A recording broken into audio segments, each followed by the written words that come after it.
দাউদকান্দির উত্তর ইউনিয়নের অংশ নদী খননের কাজ শুরু করে বিআইডব্লিউটিএ। এতে দাউদকান্দির নতুন হাসনাবাদ ও চরচারুয়া গ্রামের নদীর পাড়ের ফসলি জমিতে দেখা দেয় ভাঙন।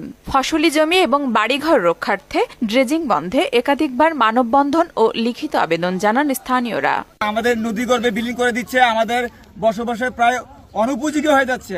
100 কানি খেত আরো দিতে আইয়া বসে মাজলি জমির ভাঙ্গা রাত্রে বেলা চুরি করে আর নদী কাটতে আছে খেত ভাঙ্গা ভাঙ্গা ভর্তা আছে। এদিক দিয়ে নদী আমরা মাঝে আছি। আঙ্গ বাড়ি গেলে কোন সময় আমরা কইতে পারতাম না। আমাদের নতুন হাসনাবাদ গ্রামটাকে রক্ষার্থে সবাই আমাদের পাশে দাঁড়ান। তবে ফসলি জমি যাতে নষ্ট না হয় সেভাবেই নদীর ড্রেজিং করা হচ্ছে বলে জানান সংশ্লিষ্টরা।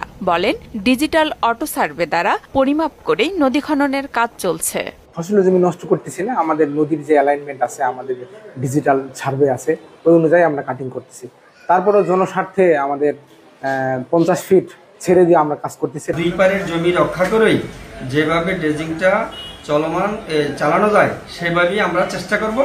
অভিযোগের বিষয়টি জানতে পেরে এলাকা পরিদর্শন করেছেন উপজেলা নির্বাহী কর্মকর্তা। আশ্বাস দিয়েছেন জনগণের যেন ক্ষতি না হয় এবং সরকারি কাজও যেন চলমান থাকে। বলেন, বিষয়টি ঊর্ধ্বতন কর্তৃপক্ষকে জানানো হবে। আমাদের যেভাবে করলে কৃষকের জমির ক্ষতি হবে না এবং একই সাথে সরকারি প্রকল্পের কাজটাও আমরা চলমান রাখতে পারবো, আমরা সেভাবে ঊর্ধ্বতন কর্তৃপক্ষকে জানাবো। আশা করি খুব দ্রুতই আমরা একটা সিদ্ধান্তে আসতে পারবো। নদীর নাব্যতা ফেরাতে ড্রেজিং প্রয়োজন হলেও